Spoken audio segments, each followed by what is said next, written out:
Well, greetings everyone. Welcome to the Apptrepreneur Show. I am your host, Kevin, the Apptrepreneur, and it just dawned on me I should turn that on, and we will see if everything's going smoothly. I'm going to be honest, folks. I'm getting a little bit of a mixed message on this end that everything is working. So hey, if things are not working, or heck, maybe even if things are working, feel free to say in the chat whether everything is looking good, sounding good, all that jazz. We can make sure that we're having a successful show today.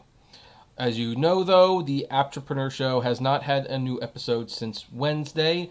There were a few reasons for that. One of the main ones was that it was the 4th of July weekend, and my parents were here from out of town. And, we were celebrating. We weren't going to any gatherings or anything, but, we were just, grilling burgers and, doing stuff at home. Watched a few 3D movies because we got the 3D TV in the living room now and haven't really used it.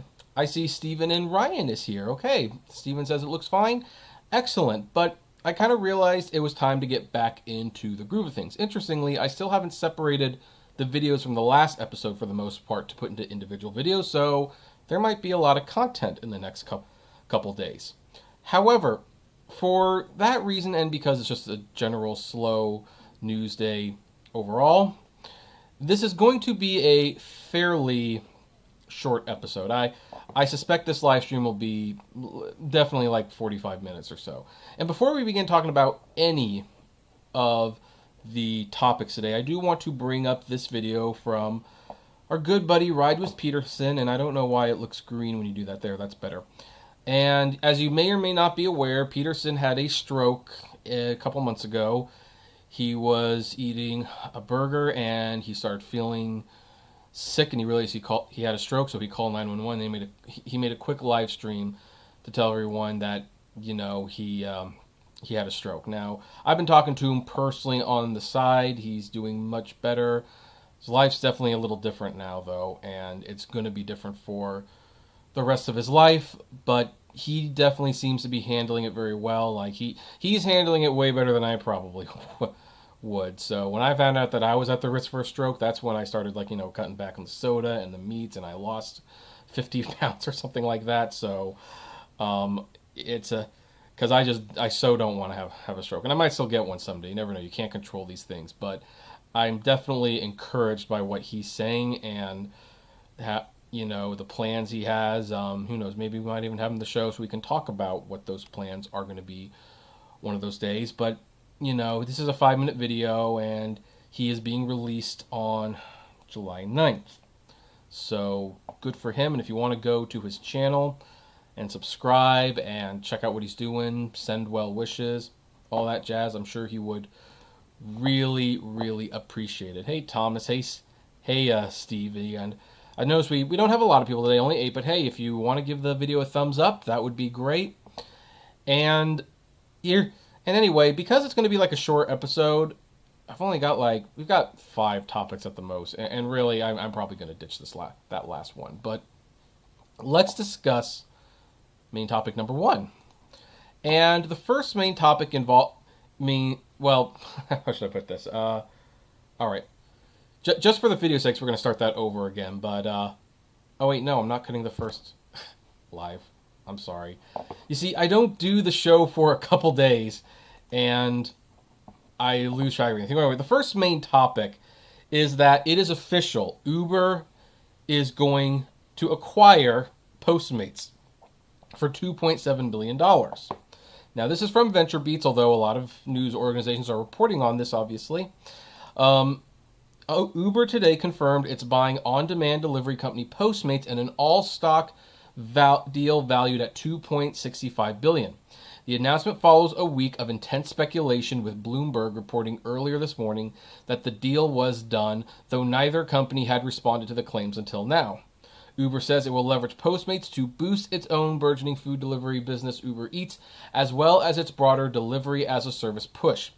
Uber said that after the acquisition closes, the consumer-facing Postmates app will be maintained as a standalone entity, though merchants and customers will benefit from a combined delivery network. I kind of doubt that, to be honest. Uber is no stranger to acquisitions, having recently paid $3.1 billion for Middle Eastern ride-hailing rival Kareem and bought a controlling stake in Latin American grocery delivery startup Corner Shop, which actually I was not aware of. I have never heard of Corner Shop. I didn't know that they had acquired a portion of Corner Shop. Now then, as a result of this, there will be no IPO. Postmates was preparing an IPO. They were going to file it as early as next week, from what I understand. But now that there's this acquisition, there's frankly no need to do that. And as for this all-stock deal, that pretty much means that Uber will be buying Postmates with basically a lot of stock. So, Uber is buying Postmates. Now, here's the thing. I know a lot of people who are driving for Postmates, and to be honest, that actually includes me. I still do a little bit of Postmates once in a while, because Postmates is actually kind of fun.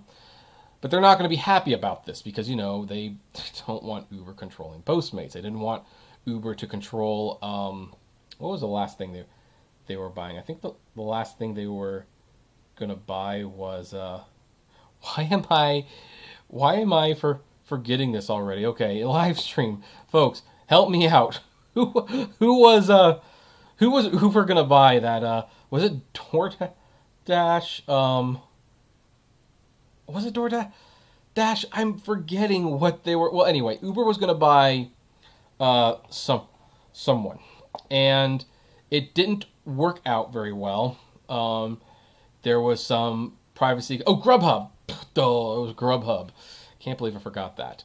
Uber was going to buy Grubhub. Deal fell through. There were concerns about anti-competitive natures, and of course, Grubhub wanted more money. And Grubhub was a publicly traded company, so it made buying them without spending a lot of money a little bit harder.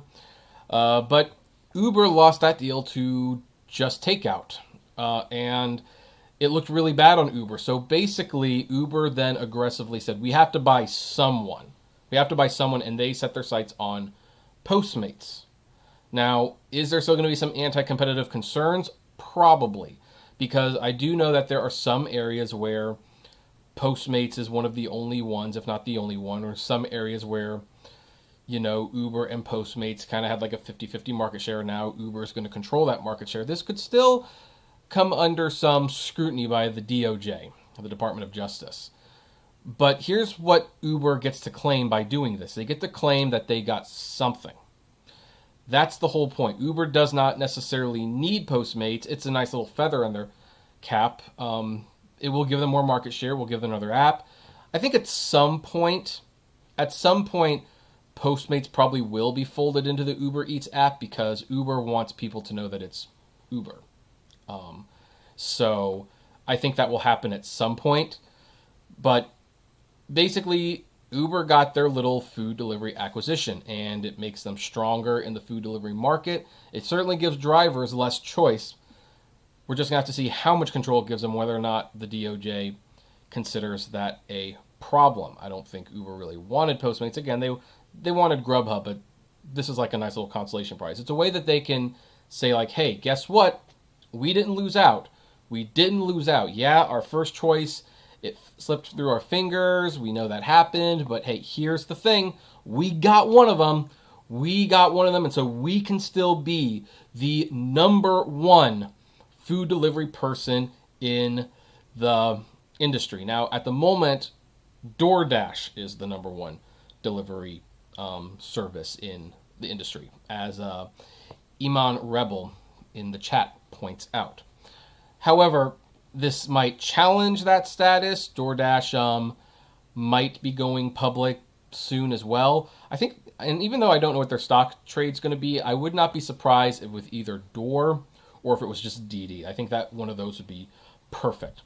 Either way, Uber has now bought an additional food delivery service, and wouldn't it be just really funny if after, because it's going to take a while to complete the sale, like, they still have to go through the DOJ and everything like that. But what if they do go through, they complete the purchase? It might take up to a year to complete the purchase. They have Postmates, their food delivery system is strengthened, they are ready to take on the world, and the vaccination for the virus is out. People don't have to wear the masks anymore. They don't have to social distance if they don't want to. And the world more or less starts going back to normal. And then, well, there's not as much of a reason to beef up your food delivery options. Now, is there? So it's going to be interesting. I think this deal personally was rushed. I think it was rushed very much. Again, just to say that they got someone. But now I would like to pass the question off to you. What are you going to be doing now as either a Postmates customer or a driver? Are you going to continue driving for Postmates? Are you going to keep buying from Postmates? Knowing that Uber has bought Postmates, would you still use their service? And heck, are you in that boat where you think maybe Uber won't be allowed to purchase Postmates at the end of the day? Maybe the DOJ will step in like they did with Grubhub and they'll say, no, it's too much. You just can't do it. What do you think is going to happen? I would love to know. Comment below, like, favorite, share, subscribe, and as always, flame responsibly. Have a good one. And let me take a sip of water real quick, because it's actually kind of hot today. This is one of the times that I really hate wearing the beanie. I wish that this wasn't my trademark because it's actually pretty hot. I mean, I do have the fan on and the AC on. I don't know if you can hear it, but you know. Anyway, hey, there's 15 people here. If any of you have not given a thumbs up yet, I would appreciate that. If you did, please do.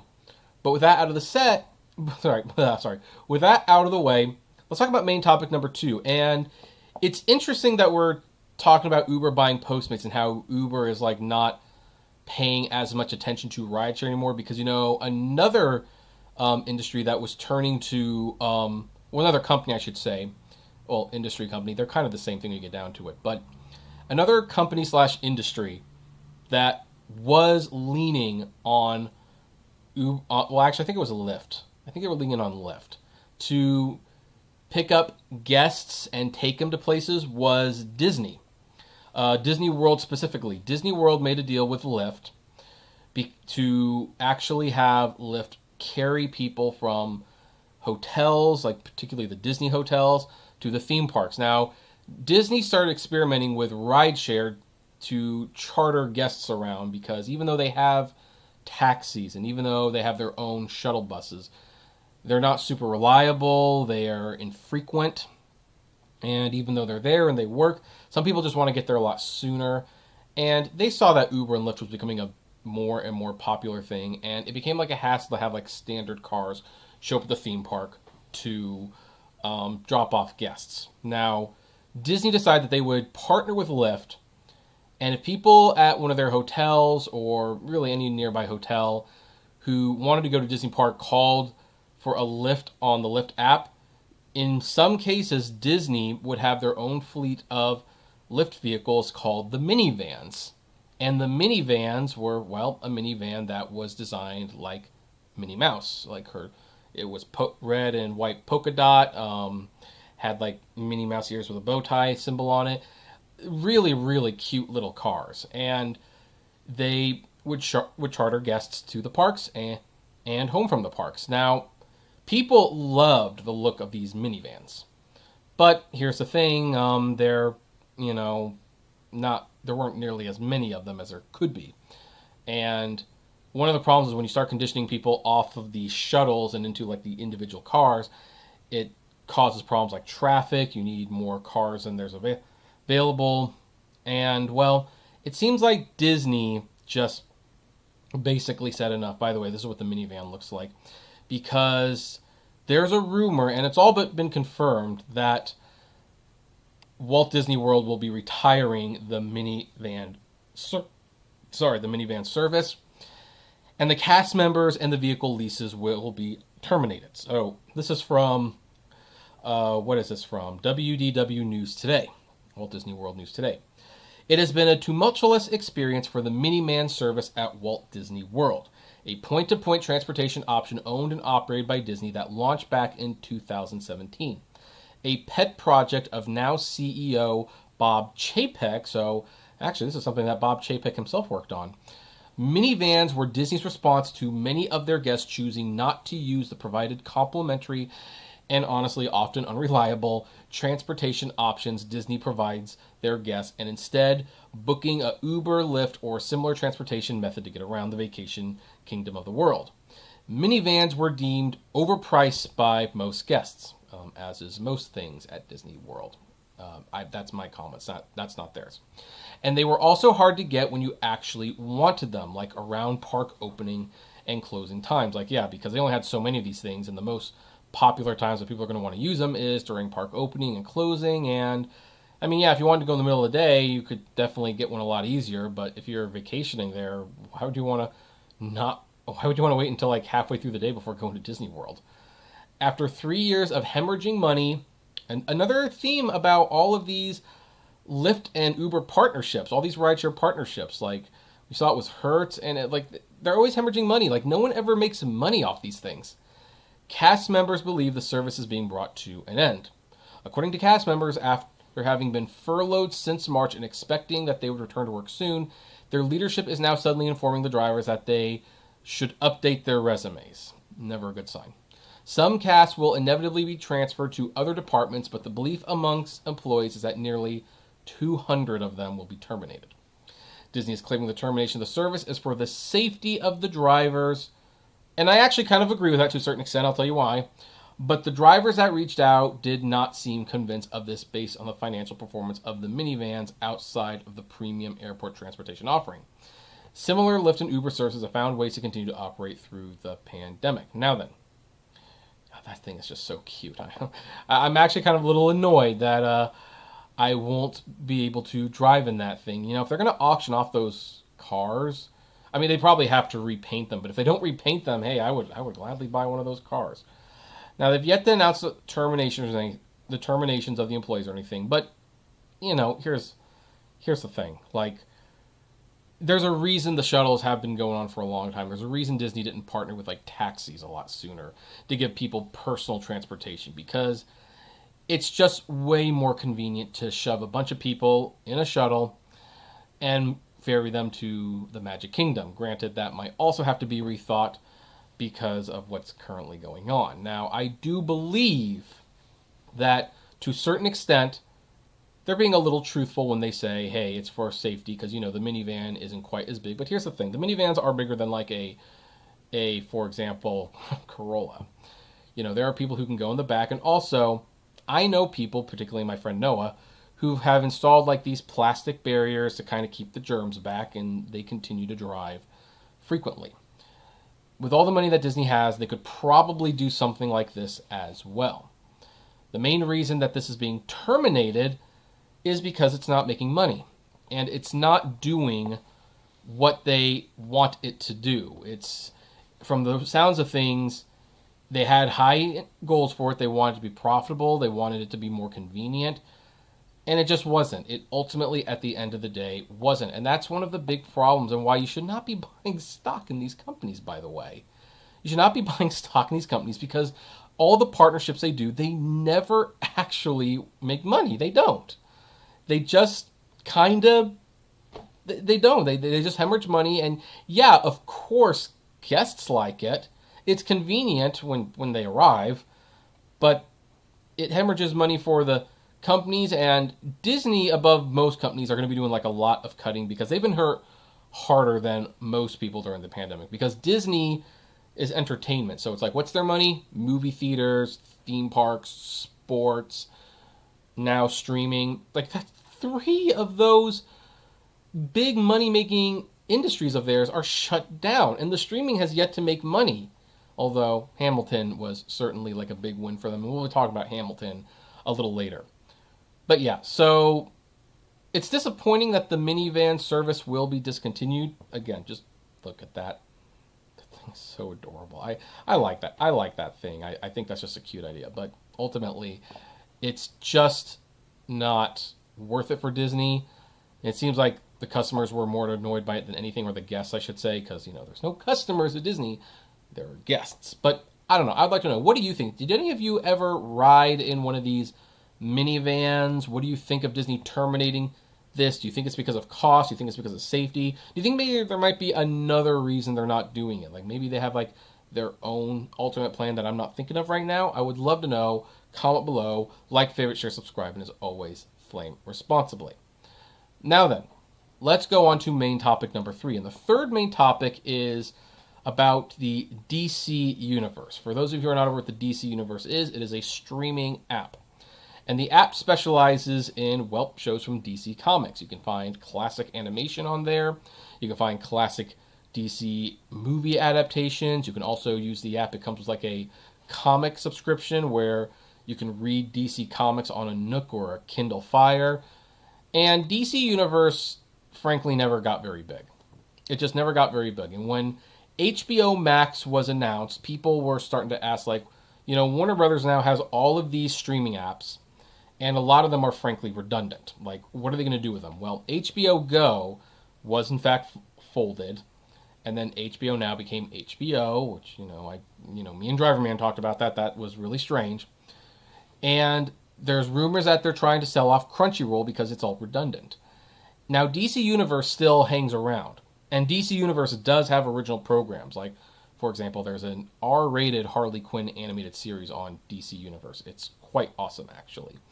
But I don't think the service is going to last long. There was a low-cost, almost daily program that they did where people talked about comics and DC characters. That got canceled several months ago.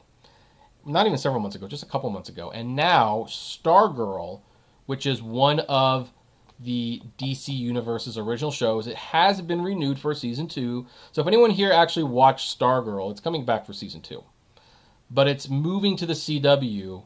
It's not going to be on DC Universe. So here's what it says. Stargirl has been renewed for a second season at the CW.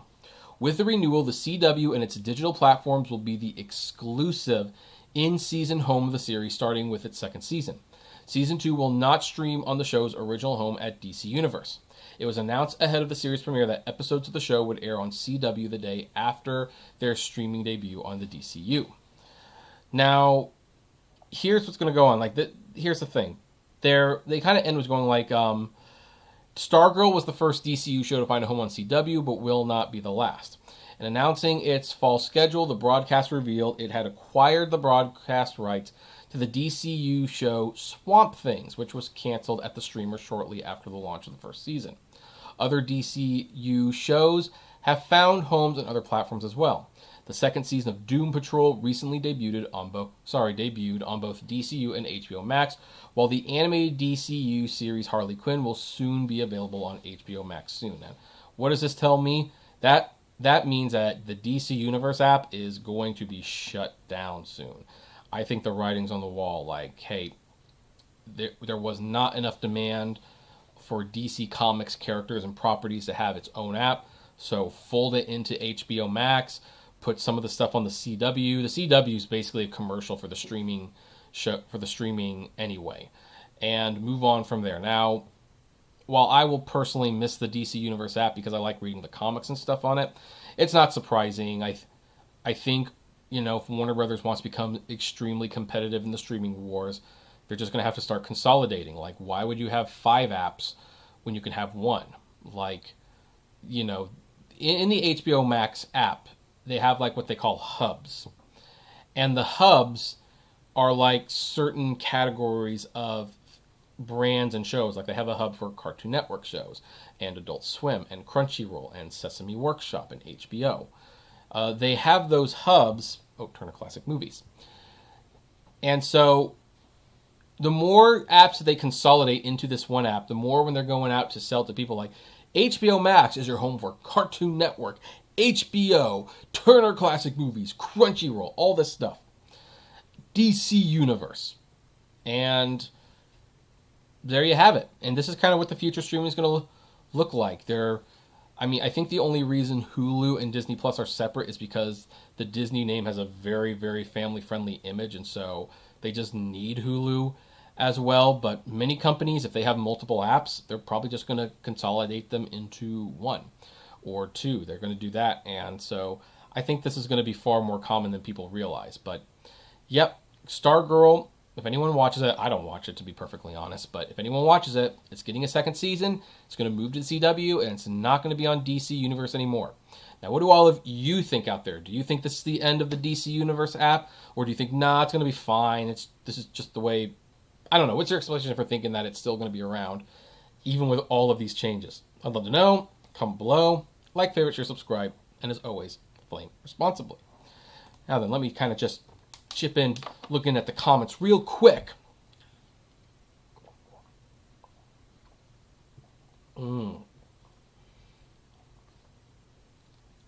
Ugh,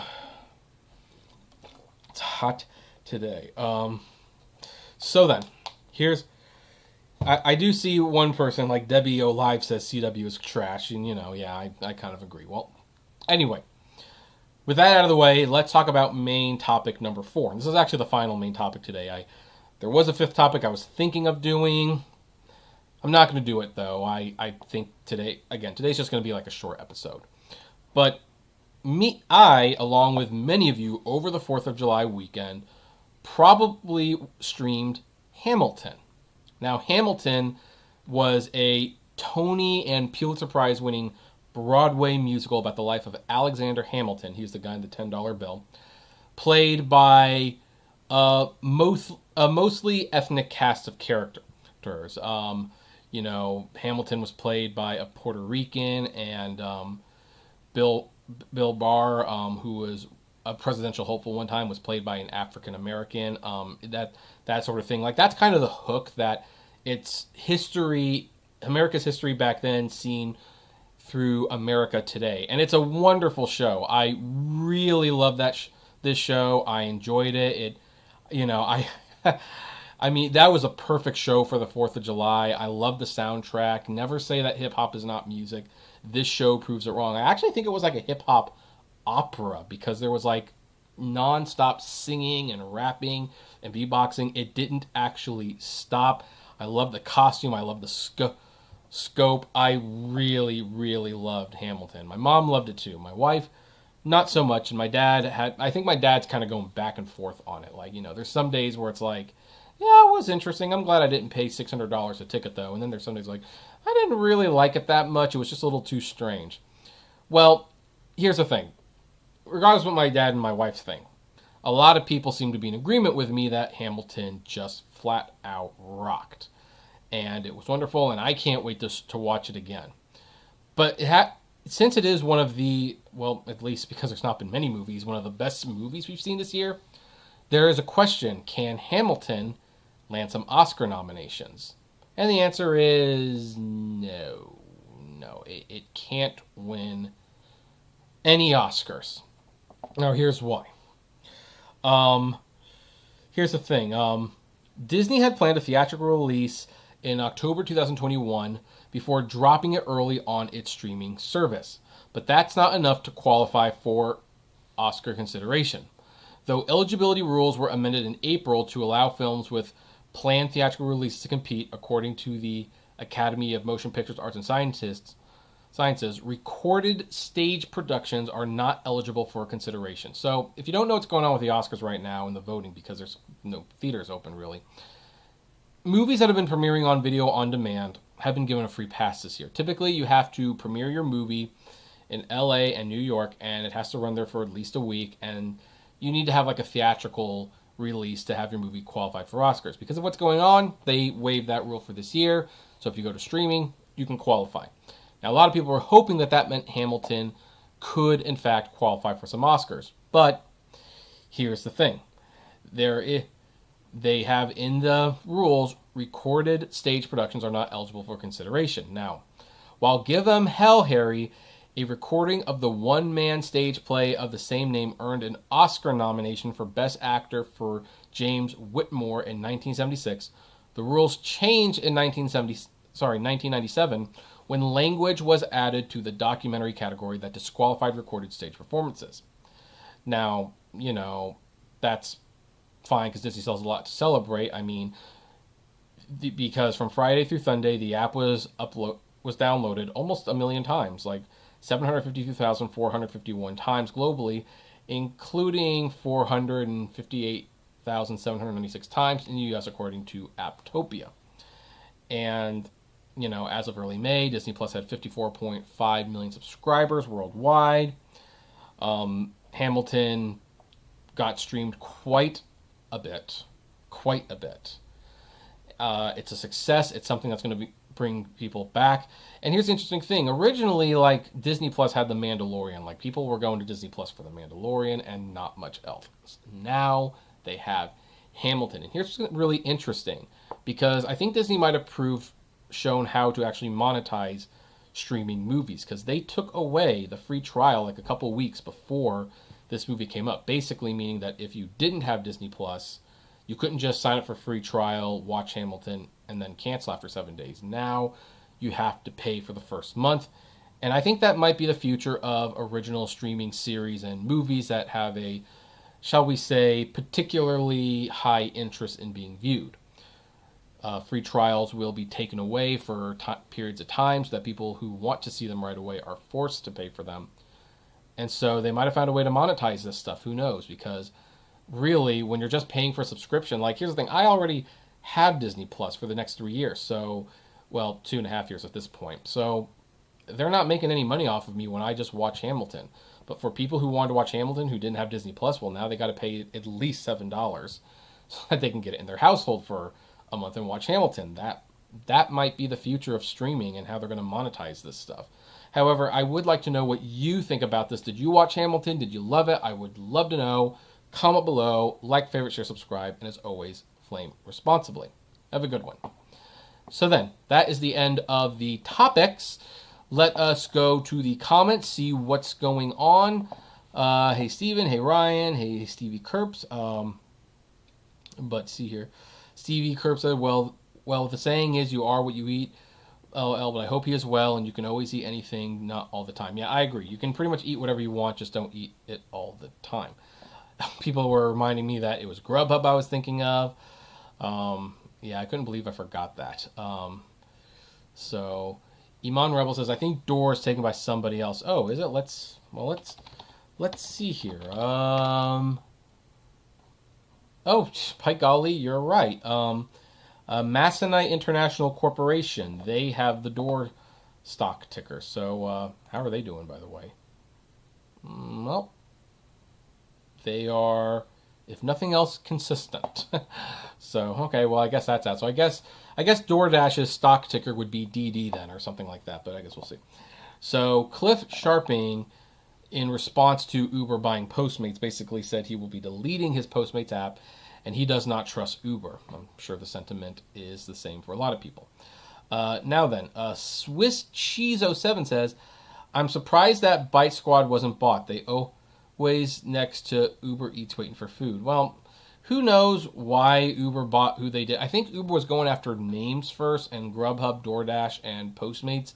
These are the big names in food delivery right now. There's other deliveries like Bearing and Drizzly out there, but you know, it's like it or Order Up. Is Order Up still a thing? I don't know. But Uber wanted a name, and they wanted it to be like a big splash thing. So Uber buys Postmates is a much bigger and in some cases better headline than, you know, Uber buys Drizzly. It's like, what? So, you know. All right, so let's see here. Debbie says, worst thing ever, but makes sense since most of these apps are broke.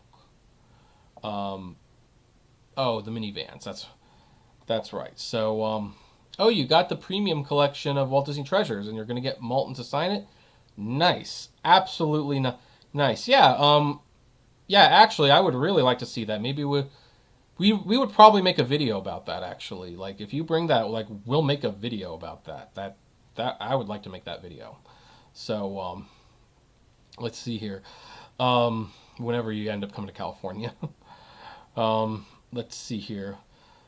However, here's the thing. If you didn't ride the minivan, honestly, it probably is no different from another. I mean, maybe they did something Disney-fied in the minivan because Disney does those types of things, but otherwise, I'm sure it was just a car at the end of the day. Ryan says, I actually have the Boomerang streaming app since it actually has quite a lot of Looney Tunes cartoons that aren't on DVD, Blu-ray, or HBO Max. Yeah, I think the Boomerang app will probably also be folded into HBO Max at some point because I think they don't have a hub for it yet, but I suspect they will soon. So, Cliff says Hamilton is not worth seeing. Well, I disagree. I think Hamilton is very much worth seeing, but we can disagree on that. So, Ryan says, I hope that they eventually add the Broadway version of Little Mermaid to Disney Plus. I sadly never got to see it. You know, I don't know if they made a recording of that. And here's the thing I will say about the Hamilton performance, and I've kind of felt this way for a while. I really think it should be standard at this point that when you have an original Broadway show, you should always make a live recorded version, you know, for the future. because there are so many great shows and so many Broadway performances that are essentially lost to time now because we never documented them. Thankfully, somebody decided to document Hamilton before the original cast moved on, and they did that with like Shrek the Musical. And I hear that there's even an original recording of Phantom of the Opera, which has not been released in an official capacity, but it has leaked. But there's so many shows where it's like for example, Rent. Rent is one of the greatest Broadway shows of all time, and it's iconic. Unless you watch the Chris Columbus movie, you can't see the original cast doing this material anymore, and even then a couple of cast members were missing. So even though it's not exactly the same experience, I think it should be recorded because it's like a little souvenir. It can't replace the live theater, but it can give you an idea of what it looked like at the very least. Ryan also asks, is Artemis Fowl the worst movie of 2020 you've seen so far? Yeah, probably. I mean, it's not a lot. It's not like there's a lot of competition in that regard. I don't even know what I'm going to do with my top 10 list this year, to be honest. It might be a top 5 at this point, but yeah, Artemis Fowl is pretty easily the worst so far. It's like Ryan also says, I'm probably the only person who has had Disney Plus since day one, but has yet to see a single episode of The Mandalorian. Oh, well, it's good. It's good. I enjoy it. Now, Debbie says, Artemis Fowl was so bad. So sad because the book was amazing. Yeah, you hear that a lot. Like, a lot of, like, especially when it comes to books that are written for kids. Like, kids' books are kind of funny because there's a lot of books out there that are written, and they're read by kids. You know, they're the young adult fiction. You know, Hunger Games and His Dark Materials, Divergent, and then when they turn to movies, they realize that these books are actually kind of dark and messed up, and they might get R ratings if they don't do something about them, so they start toning them down or something like that. So I haven't read Artemis Fowl, but I heard that that the books were way, way better than the movie. Hey George, how you doing? Thanks for the thumbs up. And all right, I have caught up, and that will be the end of this show. For everyone who's sticking around, I would like to know what you think about any of these topics. Comment below, like, favorite, share, subscribe, and tune in tomorrow morning. If you missed the show and you're coming in live, the topics we talked about will be released in individual segments on here, the Apptrepreneur Vlogs channel, and the Failed Journalist. There's actually enough here to go around for everyone. So that will be tomorrow, and then we'll try to do another live, show tomorrow. And with that said, I'm Kevin the Apptrepreneur. Thank you for watching the Apptrepreneur. Blah. How did I mess up saying my own name? The Apptrepreneur Show. I really got to change that name, I guess. Okay. Anyway, thank you for watching. I'm so glad you stuck around. Take care, everyone.